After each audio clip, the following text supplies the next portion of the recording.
Кога ќе пристигнат на платото, на самиот врв од ридчето, застануваат, а потоа во средината на орото влегува гајдаджијата. Штом тој почне да свири, почнува и орото.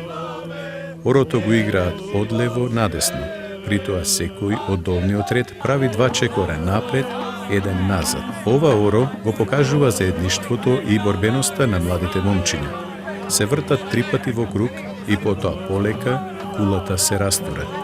Додека се игра орото, цело време се пеат македонски народни и патриотски песни.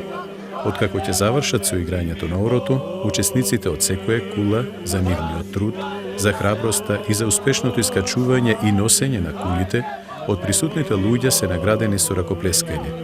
Прославата завршува со пеење песни и играње на оро на сите присутни. Обичајот кули зазема значајно место во традиционалната култура на жителите во Македонски Брод и пошироко. Иако периодот на османлиското робство одамна изминат, сепак посебната карактеристика и символиката на кулите останува и понатаму, а тоа е да се покаже храброста, силината, одважноста и истрајноста на броѓаните.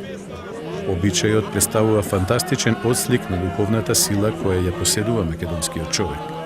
Овој обичај е уникатен и единствен не само на нашиве простори, туку и пошироко во православниот свет.